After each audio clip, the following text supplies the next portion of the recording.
함께 기도하심으로 12월 18일 금요일 새벽 기도회를 시작하겠습니다.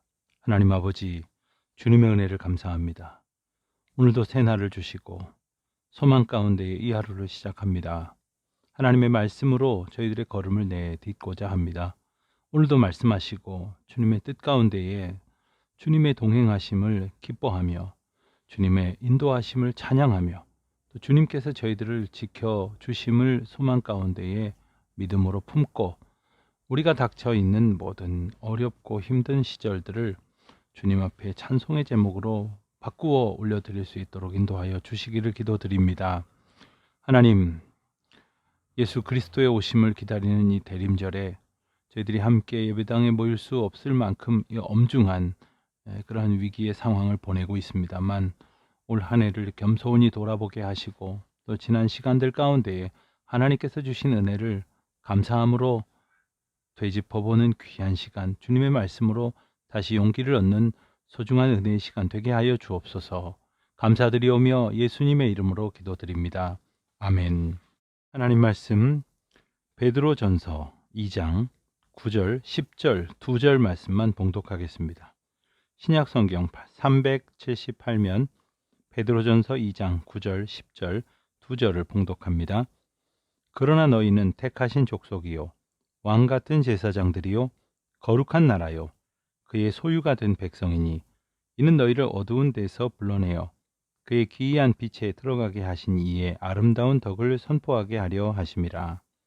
너희가 전에는 백성이 아니더니 이제는 하나님의 백성이요 전에는 긍휼을 얻지 못하였더니 이제는 긍휼을 얻은 자니라.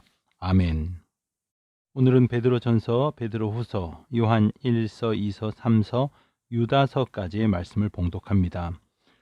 베드로는 베드로 전후서를 통해서 고난과 소망을 함께 이야기합니다. 고난 가운데의 내일의 영광을 생각할 때에 우리에게 구체적인 지혜가 떠오릅니다. 고난 속에서 성숙해지고 영광 중에서 교만해지지 않고 축복 속에서 발전할 가능성을 꿈꿔야 합니다. 고난 가운데에서 우리의 행동을 절제하고 참으며 인내할 수 있어야 하며 영광 가운데에서도 사명과 눈물 그리고 수고와 고난을 묵상할 수 있어야 하는 것입니다. 베드로 전서의 배경을 보면 AD 64년경에 로마에서 큰 화재가 일어납니다. 그때 네로 황제가 그 사건의 책임을 그리스도인들에게 돌리면서 기독교 박해가 급속히 심해졌습니다. 박해는 아주 잔인했고 가혹했습니다. 이런 상황 속에서 베드로는 교회 공동체의 장래를 염려하지 않을 수 없었습니다. 베드로의 편지는 고난과 핍박을 견디고 있는 성도들에게 힘과 격려를 주기 위해 기록되었습니다. 고난은 성도들에게 분명히 감당하기 어려운 일이었지만 동시에 믿음을 더욱 강하게 만들기도 한다는 사실을 우리는 잘 압니다. 소망에는 인내가 필요합니다. 내일이 있는 사람에게는 그래서 인내가 필요한 겁니다. 미래에 대한 강한 소망이 있는 사람은 현재의 시련과 고난을 오히려 기쁨으로 바꿔낼 수 있는 힘이 있습니다. 베드로는 예수 그리스도 안에서 소망을 근거로 그리스도인의 바른 삶의 자세에 대해서 베드로 전서를 통해서 이야기합니다. 여러 가지 주제를 생각할 수 있지만 제일 먼저 생각할 수 있는 것은 바로 사랑하라 하는 계명입니다. 원수까지도 사랑하라 하신 예수님의 말씀, 그것은 오직 하나님의 사랑으로만 설명이 됩니다. 죽을 수밖에 없는 우리들을 위해 대신 죽으신 예수님의 그 크신 사랑을 이미 받았기 때문에 우리는 이미 그분의 사랑에 빚진 자들이죠. 두 번째로 기억할 수 있는 베드로전서의 주제는 선한 모범을 보이라 하는 것입니다. 먼저 은혜를 입은 자들이 빚진 마음과 책임을 가지고 섬기는 자세를 가져야 합니다. 선한 모범을 먼저 보일 수 있도록 힘써야 합니다. 그리고 말을 조심하라 하는 교훈을 전합니다. 사람이 살아가면서 복을 받는 비결 중에 하나가 이 언행을 잘 다스리는 것이죠. 특별히 이 말로 우리가 범죄할 때 실수할 때가 얼마나 많습니까? 베드로는 다른 사람의 허물을 들추어내는 그런 말보다는 축복하고 칭찬하는 말로 화평과 긍휼로 의의 열매를 맺는 삶을 살라 이렇게 권면을 합니다. 또한 양무리의 본이 되라 이런 권면도 중요한 베드로 전서의 주제입니다. 교회에서 봉사하는 모든 이들이 갖추어야 할 자세가 바로 이것이지요. 부득이함으로 할 것이 아니라 자원하는 마음으로 하며 더러운 이익을 취하여 하려고 하지 말고 오직 즐거운 뜻으로 하려고 하는 것이지요. 그리고 교회 일을 맡은 자들이 서로 자신의 주장만 내세우는 자세를 취하지 말고 오직 양무리의 본이 되라 이렇게 권면을 하고 있습니다. 베드로후서에서는 교회 안에서 발생한 여러 가지 문제, 즉 배교의 문제나 거짓 교사들의 잘못된 가르침으로 인한 그러한 문제들에 대해서 경계하도록 교훈하는 말씀이 담겨져 있습니다. 그러기 위해 복음의 진리 위에 굳게 서서 부도덕한 쾌락주의와 싸워 이길 수 있도록 베드로는 귀한 말씀으로 권면하고 있는 것이지요.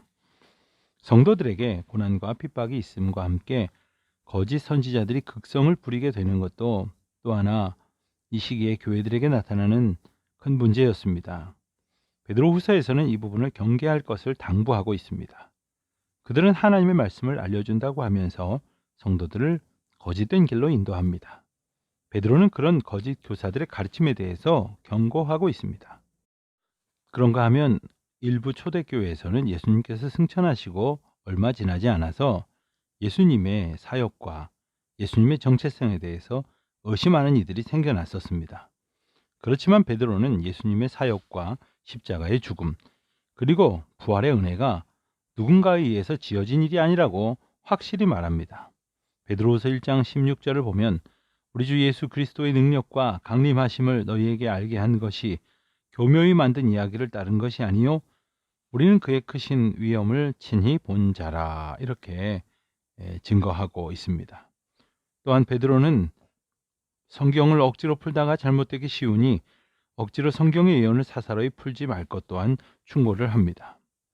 하나님의 약속을 바라보며 하루하루를 인내하는 사람들에게 거짓 교사들은 재림은 어디 있느냐고 재림은 오지 않는다고 속이려고 듭니다. 그 말을 듣는 사람들 중에는 삶이 지치고 또한 약속이 더디 오는 것처럼 느껴지는 그러한 조급함 때문에 그 유혹에 쉽게 넘어가게도 되는 것이지요. 그러나 베드로는 하나님께서 약속하신 구원의 날이 반드시 임할 것이라고 다시 일깨워 줍니다. 주의 약속은 어떤 이에 더디다고 하는 것 같이 더디지 않고 또한 하루가 천년 같고 하루가 천년 같은 것이 주님의 시간 주권이다라는 것을 강조합니다. 그렇습니다. 하나님의 약속은 반드시 이루어집니다. 하나님께서 약속하셨고 그분께서 이루실 것이기 때문입니다. 하나님의 본심은 당신을 따르는 하나님의 백성들을 힘들게 하시려는 것이 아닙니다. 다만 한 사람이라도 더 멸망의 길에서 빠지지 말고 건짐을 받도록 하시기 위함이라는 사실을 우리는 기억을 해야 합니다. 이제 요한서신을 보겠습니다. 요한서신, 요한 1서, 요한 2서, 요한 3서 사실은 이제 요한이 쓴 것 중에 요한계시록도 있기 때문에 같이 보아야 하겠습니다만은 오늘은 1, 2, 3서와 유다서까지 읽습니다.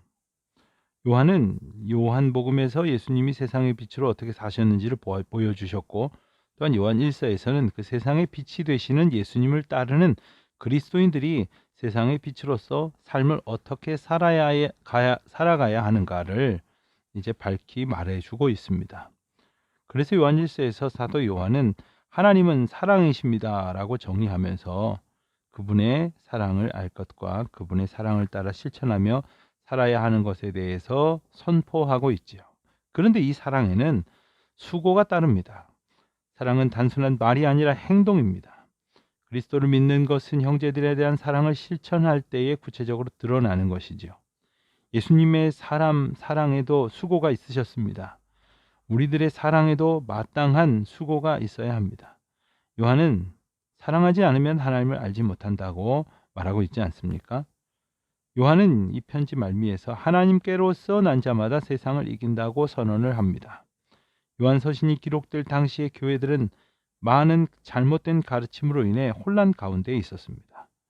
그래서 사도 요한은 이런 거짓 교사들의 가르침을 철저히 배격하고 하나님의 사랑을 받은 성도로서 사랑의 능력으로 모든 것을 이겨내다 이렇게 권면을 하고 있는 것이죠.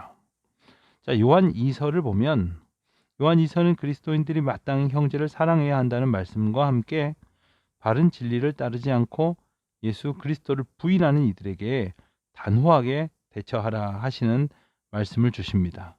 이는 교회 안에 있는 사람과 그 밖에 있는 사람들을 구분하라 하는 말씀이 아닙니다.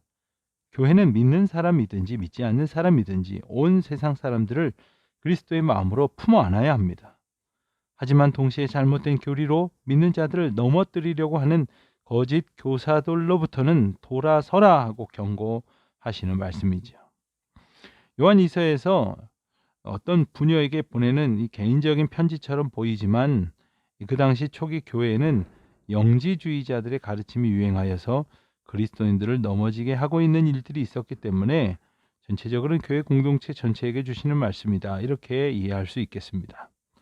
그들은 예수님이 하나님의 아들 되심에 대해 너무 강조한 나머지 인간으로 오신 예수님의 사역에 대해서는 귀히 여기지 않는 사람들이었습니다. 한마디로 예수님의 성육신을 부인하고 있었던 것이죠. 우리 예수님과 함께 지내면서 가장 가까이에서 그분의 사랑을 받았던 요한은 이런 가르침을 따르지 말 것을 강조하는 것입니다. 사도 요한은 이단에 대해서도 경고를 합니다. 그들을 집에 들이지도 말라고 말씀하십니다. 누구든지 이 교훈을 가지지 않고 너희에게 나아가거든 그를 집에 들이지도 말고 인사도 하지 말라. 아주 단호하게 틀린 것에 대하여 어떤 자세를 가져야 할런지를 우리에게 일러주십니다. 그래야 진리의 능력이 교회 안에 지속될 수 있기 때문입니다. 요한 3서에서 우리가 짧은 마치 시와 같은 그러한 말씀을 우리가 보게 됩니다.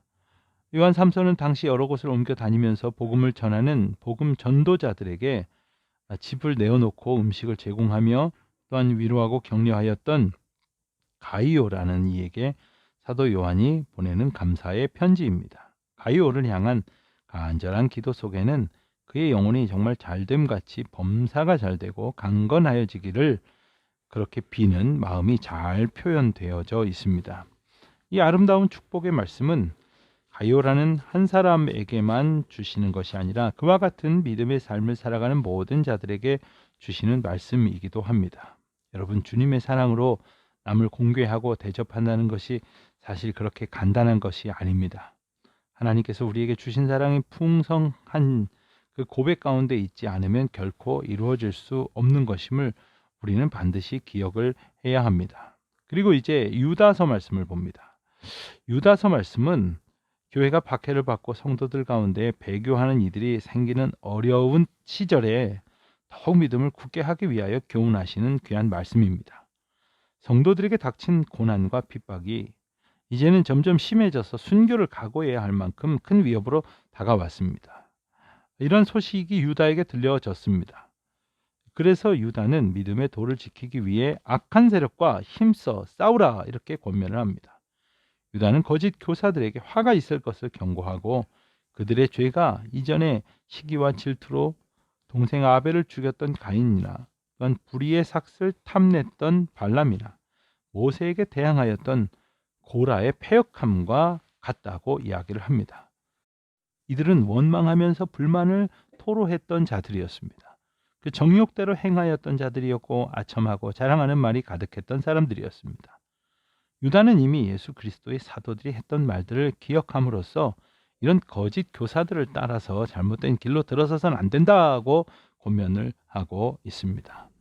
예수님의 부활 사건은 그를 믿는 모든 이들이 이미 승리하였다는 중요한 의미를 가지고 있습니다. 하지만 싸움이 완결된 것은 아니지요.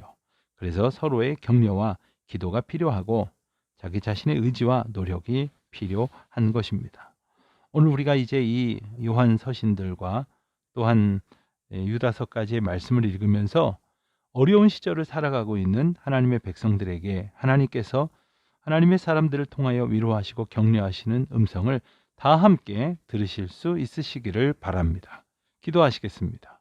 하늘에 계신 우리 아버지, 아버지의 이름을 거룩하게 하시며 아버지의 나라가 오게 하시며 아버지의 뜻이 하늘에서와 같이 땅에서도 이루어지게 하소서. 오늘 우리에게 일용할 양식을 주시고 우리가 우리에게 잘못한 사람을 용서하여 준 것 같이 우리 죄를 용서하여 주시고 우리를 시험에 빠지지 않게 하시고 악에서 구하소서. 나라와 권능과 영광이 영원히 아버지의 것입니다. 아멘.